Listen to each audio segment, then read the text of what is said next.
2장 1절에서 42절입니다. 제가 잘못 썼네요. 민수기 32장입니다. 민수기 32장 1절에서 42절입니다. 구약성경 250면 우리 하나님 말씀을 제가 한 절, 여러분들이 한 절 교독하시겠습니다. 루벤 자손과 갓조스는 심이 많은 가축들을 가졌더라.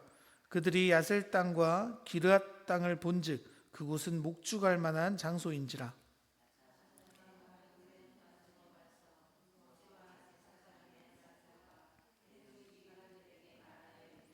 아다롯과 디본과 야셀과 니므라와 헤브론과 엘르알레와 스밤과 느버와 부온.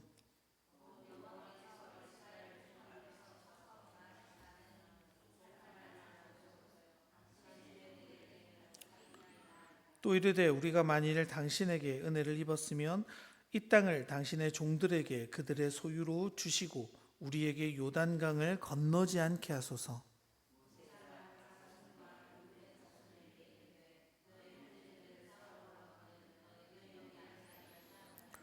너희가 어찌하여 이스라엘 자손에게 낙심하게 하여서 여호와께서 그들에게 주신 땅으로 건너갈 수 없게 하려 하느냐.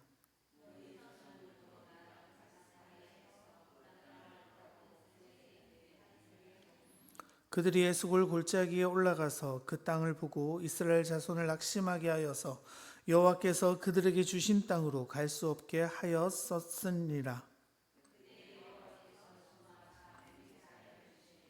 애굽에서 나온 자들이 20세 이상으로는 한 사람도 내가 아브라함과 이삭과 야곱에게 맹세한 땅을 결코 보지 못하리니 이는 그들이 나를 온전히 따르지 아니하였음이니라.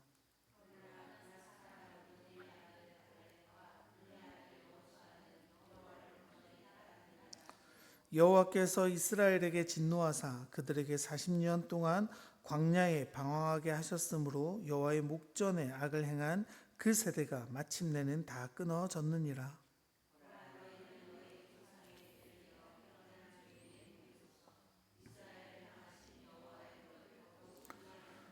너희가 만일 돌이켜 여호와를 떠나면 여호와께서 다시 이 백성을 광야에 버리시리니 그리하면 너희가 이 모든 백성을 멸망시키리라.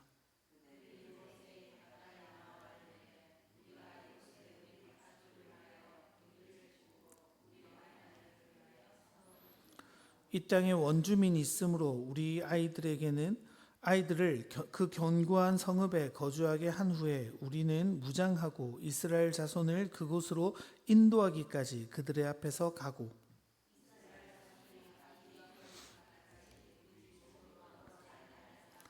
우리는 요단 이쪽 동쪽에서 기업을 받았사오니 그들과 함께 요단 저쪽에서는 기업을 받지 아니하겠나이다.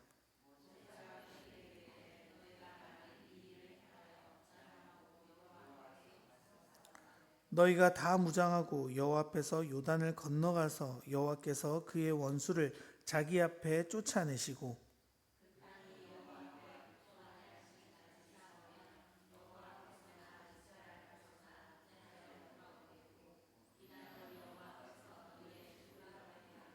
너희가 만일 그같이 아니하면 여호와께 범죄함이니 너희 죄가 반드시 너희를 찾아낼 줄 알라.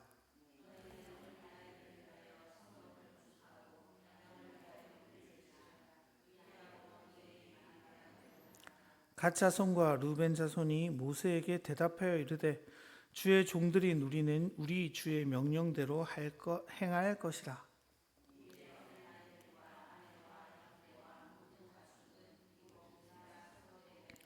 종들은 우리 주의 말씀대로 무장하고 여호와 앞에서 다 건너가서 싸우리이다.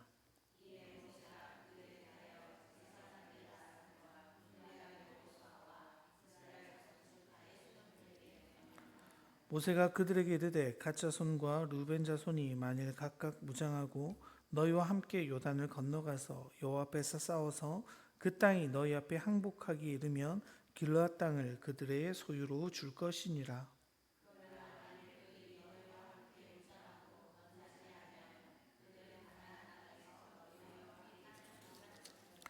갓 자손과 루벤 자손이 대답하여 이르되 여호와께서 당신의 종들에게 명령하신 대로 우리가 행할 것이니라.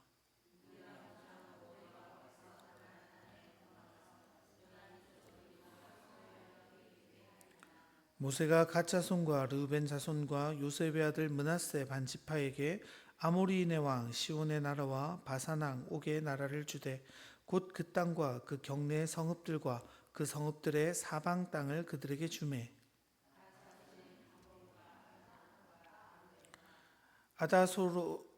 아다롯 소반과 야셀과 욕브하와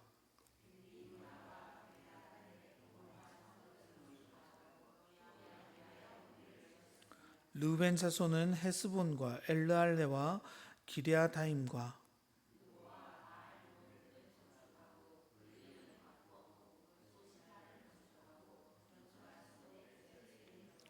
므낫세의 아들 마긴의 자손은 가서 길르앗을 쳐서 빼앗고 거기 있는 아모리인을 쫓아내매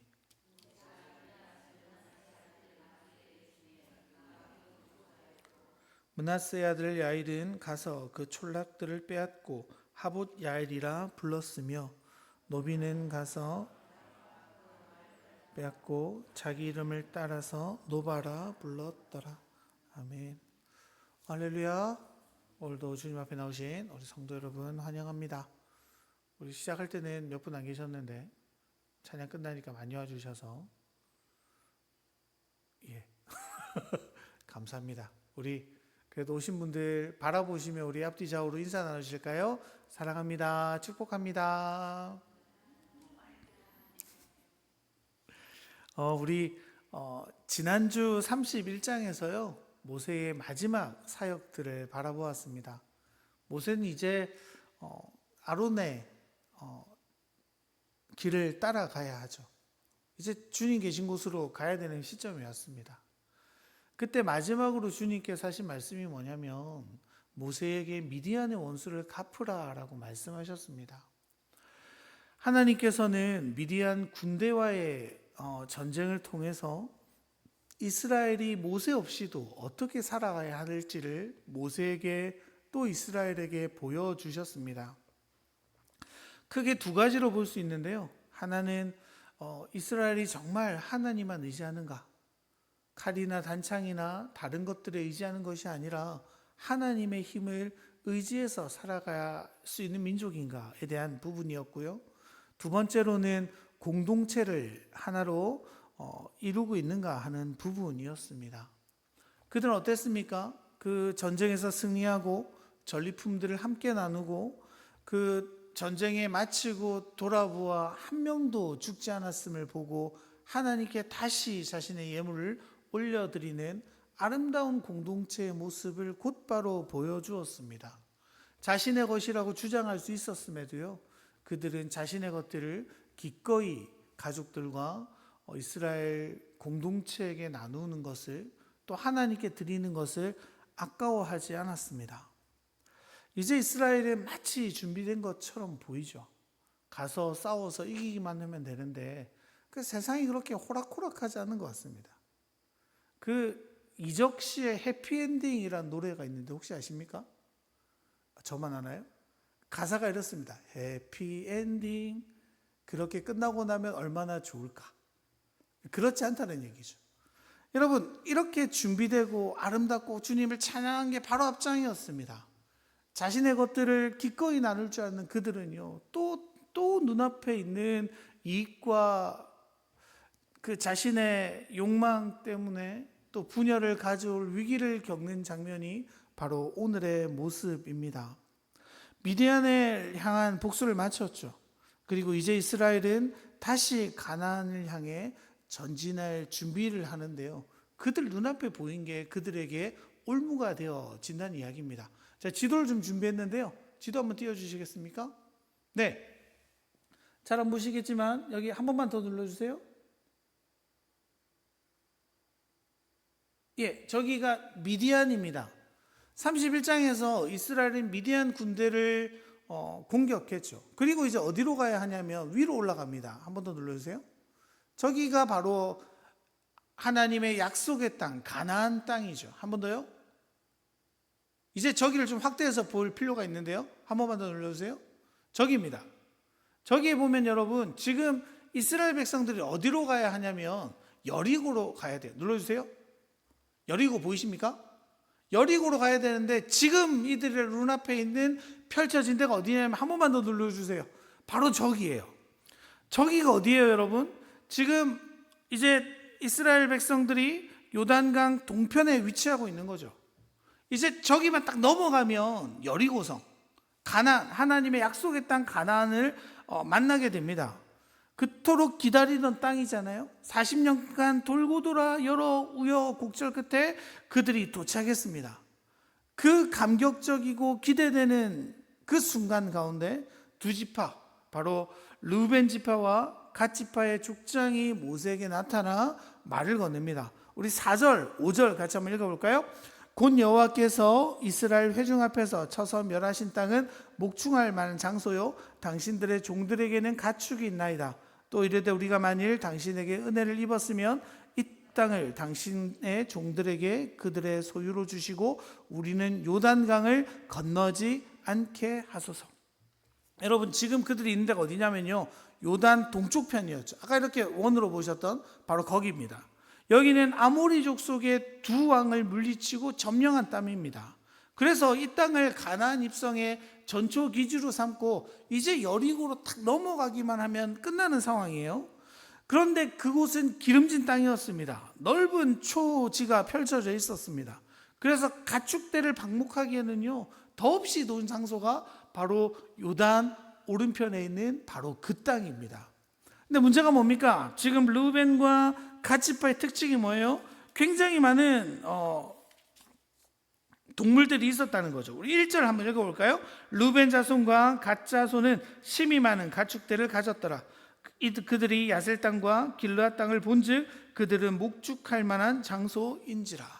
여러분, 르우벤과 갓 자손이 가진 게 뭡니까? 굉장히 많은 동물들 때문에 여기에 남고 싶었다는 겁니다.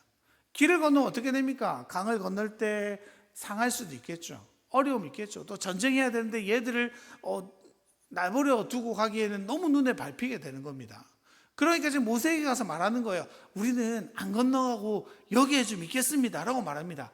근데 여러분, 우리가 조금만 생각해 보면요, 이들의 말이 얼마나 지금 오류가 많은지 알 수 있습니다. 물론 얘들이 많았다고 기록되지만 여러분, 우리가 지난주에 오신 분들은 알겠지만 미디안 군대와 싸워서 이겼습니다. 그리고 그들이 받았던 양의 숫자가 몇 마리였습니까? 60만 마리가 넘었죠. 그러니까 여러분, 이 두 지파만 그 목축이 많았던 게 아닙니다. 12지파 모두가, 이스라엘 전체가 굉장히 많은 동물들을 가지고 있었고 부를 축적해 놓은 상태였습니다. 그러니까 나머지 10지파는 고스란히 건너겠다고 했지만 이 두 지파가 어떤 거예요? 바로 눈앞에 보이는 그 원대하게 펼쳐져 있는 푸른 초장들이 그들의 마음을 빼앗아 놓은 거죠. 여러분, 근데요, 이게 좀 어쩌면 르우벤 지파와 갓 지파의 요구가 정당해 보일 수 있잖아요. 왜냐하면 이스라엘 민족이 이 비옥한 땅을 떠나서 가나안에 들어가면 지금 이 요단 동편이 텅 비게 되는 겁니다. 그리고 아직 원주민들이 남아있기 때문에 이들이 또 나중에 자신들을 공격하고 어려움에 처할 수 있는 위협이 될 수 있잖아요. 여러분, 그러니까 우리가 여기 남아서 방패막이도 대주고 우리는 여기에서 동물을 풀고 아름답게 살면 꼭 먹고 알 먹고 일석이조 아닌가, 이렇게 생각했던 것 같습니다. 근데 여러분, 모세가 이 말을 듣고요, 굉장히 분노하거든요. 6절 7절 읽어볼까요? 모세가 갓 자손과 르우벤 자손에게 이르되 너희 형제들은 싸우러 가거늘 너희는 여기에 앉아 있고자 하느냐? 너희가 어찌하여 이스라엘 자손에게 낙심하게 하여서 여호와께서 그들에게 주신 땅으로 건너갈 수 없게 하려 하느냐? 여러분, 지금 왜 화를 내고 있습니까? 아직 이스라엘 민족은요, 약속의 땅을 받지 않았기 때문이죠. 그 땅을 유업으로 받기 위해서는 여전히 넘어서야 할 여러 가지 위협들이 그들 앞에 놓여 있는데 지금 르우벤과 갓 족속은 어떻게 하고 있는 거예요? 전쟁 다 끝났어. 우린 여기 딱 자리를 잡고 이제 편안하게 쉬겠어라고 말하는 겁니다. 다르게 말하면 뭡니까? 나머지 10족속의 운명은 생각하고 있는 거야, 안 하고 있는 거야? 전혀 안 하고 있는 거예요. 나만 잘 먹고 잘 살면 되지 뭐. 그토록 하나님의 약속을 따라 걸어가고 바로 앞장에 큰 승리를 거뒀던 그들이 많은 목축과 많은 재물 앞에 그것들을 잘 돌볼 수 있는 장소를 만나자마자 어떻게 하는 겁니까? 안착하고 멈춰서게 되는 모습들을 보고 있는 겁니다. 근데 여러분, 그런 그들의 행동이요, 마치 무엇과 같냐라고 지금 모세가 말하고 있냐면요, 우리 8절 읽어볼까요? 너희 조상들도 내가 가데스 바네아에서 그 땅을 보라고 보냈을 때에 그리하였었나니. 여러분, 가데스 바네아 사건이 뭡니까? 그 민수기 13장에 나오는 바란 광야에서 모세가 가나안 땅으로 12정탐꾼들을 보냈던 바로 그 내용이죠. 우리 너무 잘 알잖아요. 10대 2로 쪼개지죠. 10명은 어떤 반응을 보입니까? 부정적인 반응을 보여요. 2명만 간신히 그곳이 너무 좋은 곳이다, 가자라고 말하고 있지 않습니까? 요거를 성경 한번 찾아봤으면 좋겠는데요, 민수기 13장 30절에서 33절입니다 같이 한번 찾아볼까요? 민수기 13장 30절에서 33절의 말씀, 우리 한 목소리 같이 읽어볼까요? 갈렙이 모세 앞에서 백성을 조용하게 하고 이르되 우리가 곧 올라가서 그 땅을 취하자 능히 이리라 하나 그와 함께 올라갔던 사람들은 이르되 우리는 능히 올라가서 그 백성을 치지 못하리라.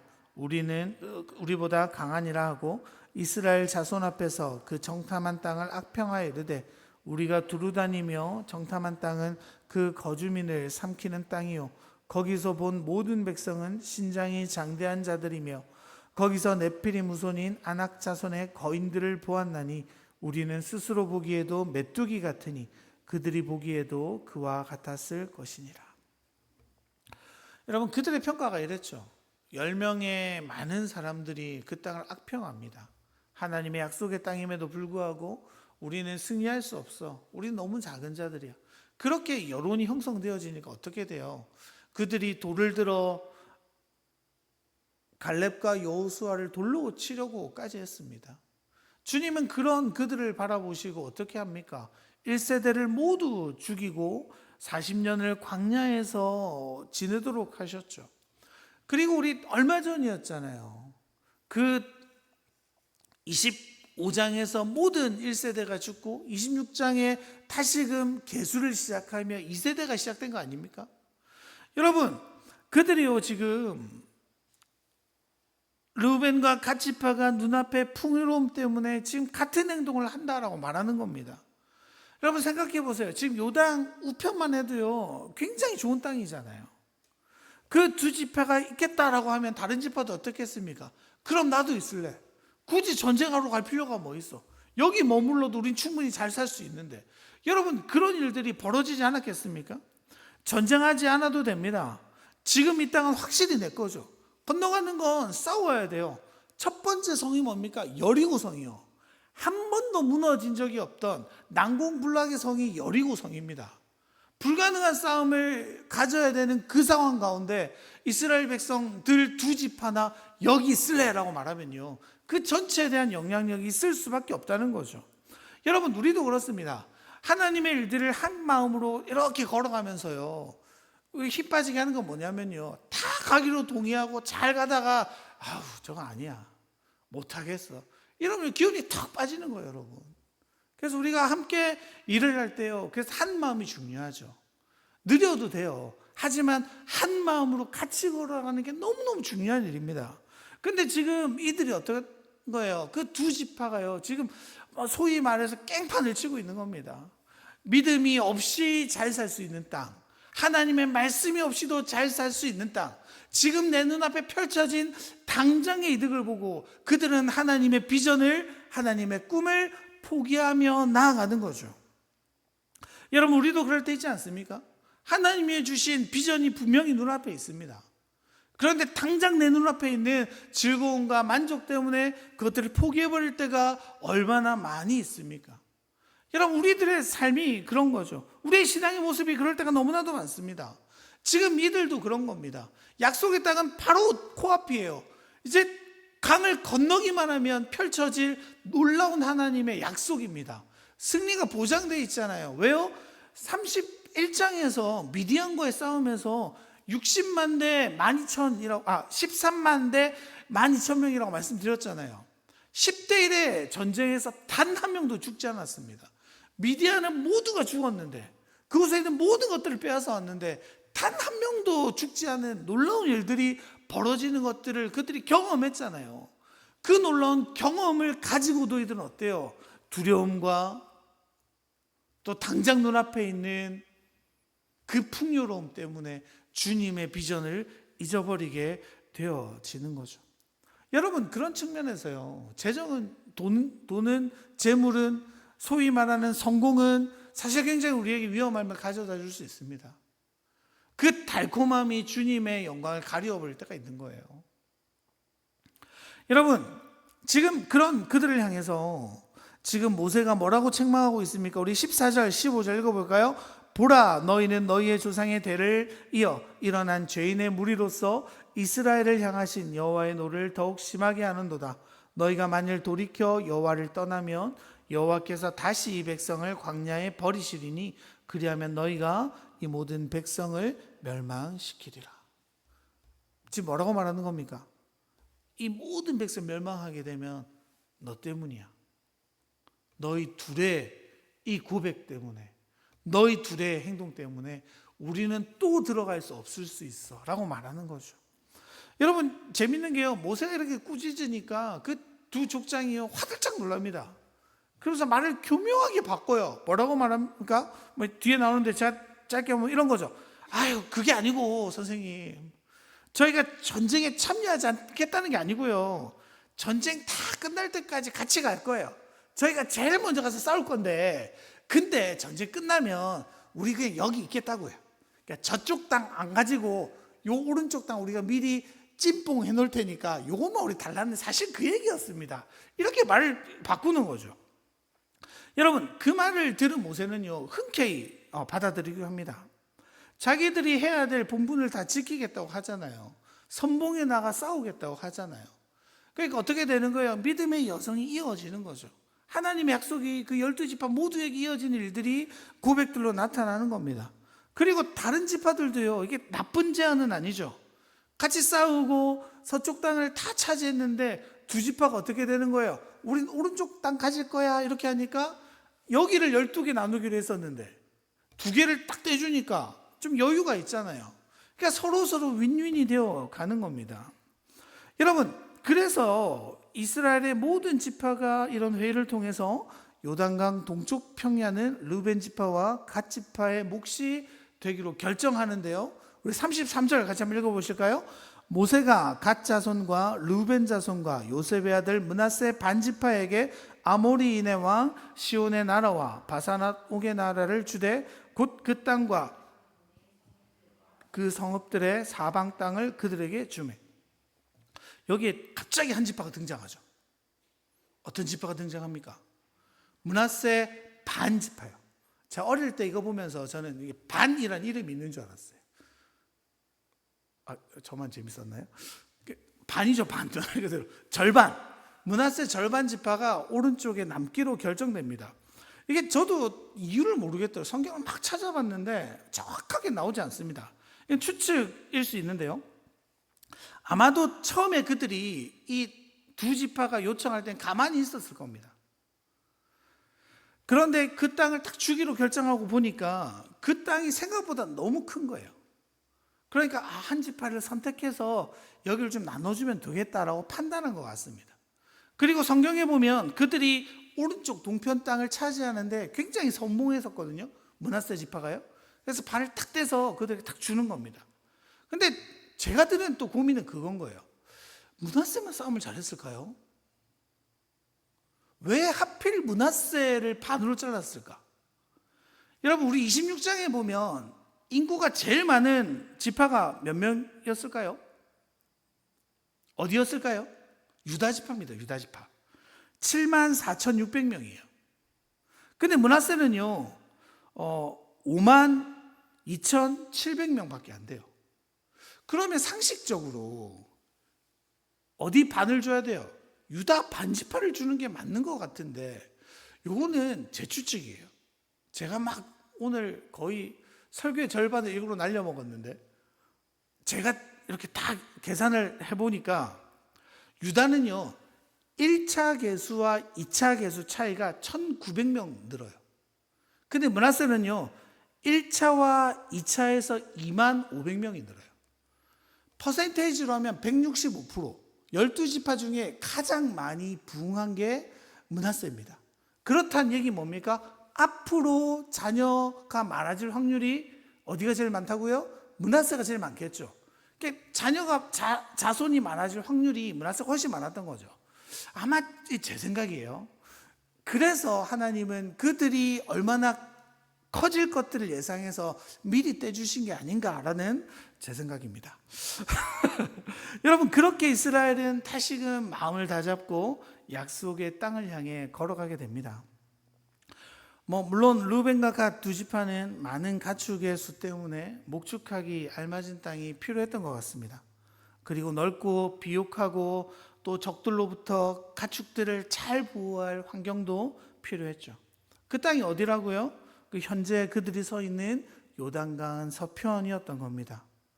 역사에 만약이라는 것 없지만요, 만약에 그들이 끝끝내 그 자리에 지키고 있기로 결정했다면, 10지파와 동행하지 않았다면 이스라엘의 역사는 민수기가 또 굉장히 늘어나는 일들이 있지 않았을까요? 3차, 4차 이런 일들이 있었을지 모르겠습니다. 여러분, 하지만 다행인 게 뭡니까? 그들은 하나님의 말씀에, 모세의 책망에 온전한 방향으로 방향을 전환할 수 있었다는 거죠. 여러분, 우리도 그렇습니다. 살다가 보면요, 당장 눈앞에 있는 이익을 쫓는 바람에 정말 하나님의 비전을 놓쳐버릴 때가 있습니다. 그리고 그게 훨씬 달콤해 보이고 성공한 것처럼 보이고 내게 만족감을 주기 때문에 더욱 그렇습니다. 요단 서쪽도요, 약속의 땅만큼이나 풍요로운 곳이었을 겁니다. 아까도 말씀드렸지만 가데스 바네아 사건 때 그들이 약속의 땅으로 정탐하고 와서 동일하게 내린 이야기는 뭡니까? 그 땅이 너무 좋은 땅이에요. 너무너무 크고 훌륭한 풍작물들이 있었습니다. 문제가 조금 있는데 사람도 너무 크다는 거죠. 이렇게 말한 거 아닙니까, 여러분? 그러니까 여러분, 그 서쪽도요, 그들이 생각하기에는 너무 아름다운 땅이었을 거예요.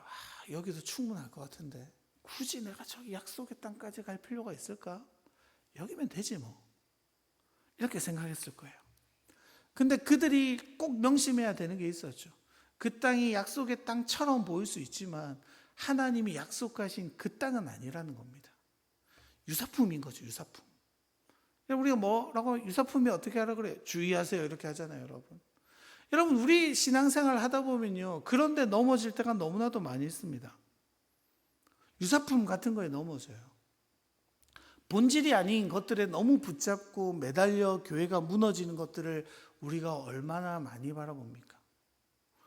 여러분, 얼마 전에 뉴스 보셨겠지만 한 대형교회 목사님께서 부목사들을 때리고 욕하고 하는 것들을 부목사가 녹취해서 이렇게 신고해서 그 한국교회 또 한국 사회 전반에 큰 문제가 되지 않았습니까? 제가 그 목사님에 대한 소문을 아주 옛날부터 들었는데요, 왜 저렇게 행동하실까를 계속 생각했는데 하나밖에 없는 것 같아요. 자신을 목사로 생각한 게 아니라 자신을 CEO라고 생각했을 거예요. 기업을 다루듯이 거기 있는 한 사람 한 사람이 같이 사역하고 사랑하고 동역해야 되는 존재가 아니라 하나의 도구처럼 여기면서 교회가 커져가는 거에 만족감을 누려서 그런 거 아닐까요? 혹시 녹취 들어보셨습니까? 부자인 한 여성분한테 저 여자는 VVIP인데 왜 저 사람을 놓쳤어? 이러면서 막 욕을 하잖아요, 여러분. 그게 왜 그래요, 여러분? 그 사람을 놓치면, 그 사람이 다른 데 가버리면 자기 교회 재산이 줄어들고 이게 어려움이 있을 거다라고 생각하니까 그런 것 아닙니까, 여러분?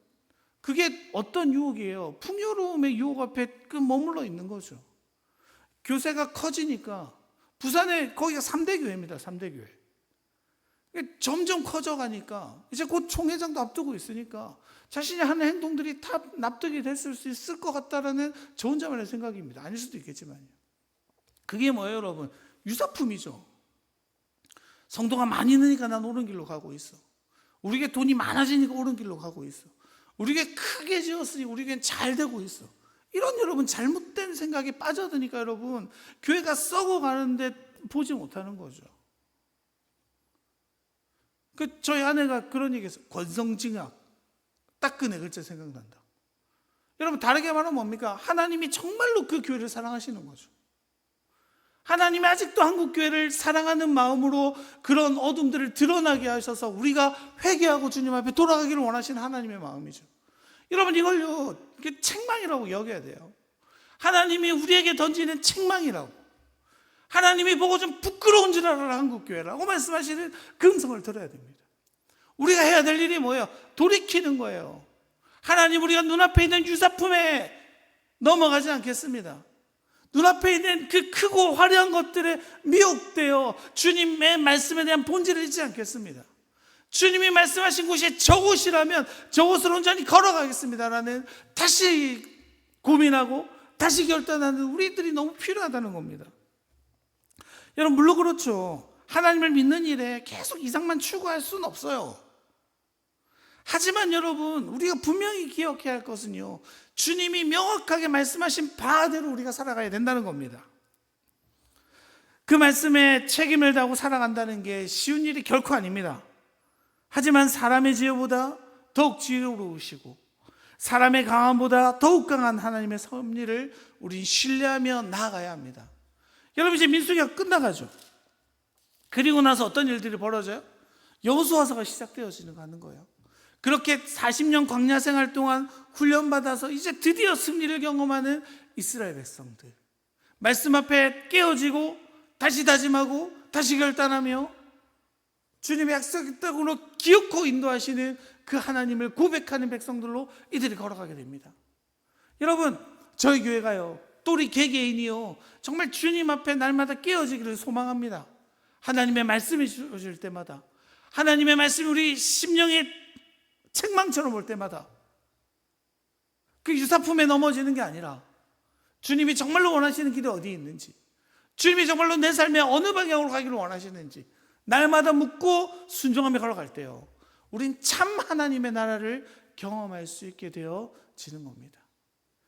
오늘도 우리에게 하나님의 놀라운 말씀이 있기를 원합니다. 하나님의 비전과 하나님의 꿈이 우리 가운데 있기를 원합니다. 그리고 그 하나님의 비전과 꿈을 향해 한 마음으로 하나님의 방식과 하나님의 뜻을 따라 온전히 걸어가는 우리가 되었으면 좋겠어요. 그 길을 걸어갈 때요, 주님이 참으로 기뻐하실 겁니다. 그 길은 때로 어려울 수 있죠. 그 길은 때로 힘들 수 있습니다. 내 눈앞에 있는 것들을 포기해야 되는 불편함도 있어요. 하나님 이제 나 다 가졌는데요, 필요 없습니다. 더 이상 내가 전투에서 가져야 됩니까? 근데 뭐라고 하세요? 가야지. 내 약속이 거기 있으니까 가야지. 가면 바로 여리고인데요. 저기는 한 번도 무너진 적이 없는데. 그래도 어떻게 돼요? 그래도 가야 돼요. 하나님의 약속이 있는 곳이니까요. 우리 삶의 이유가 주님이길 소망합니다. 우리 삶의 비전이 주님의 뜻을 이루는 것이기를 원합니다. 그렇게 주님의 말씀에 날마다 우리를 내어놓을 때 주님 우리를 통하여 참 하나님 나라를 이루실 겁니다. 그런 우리 교회가 되기를 간절히 소망합니다. 우리 그러한 고백을 담아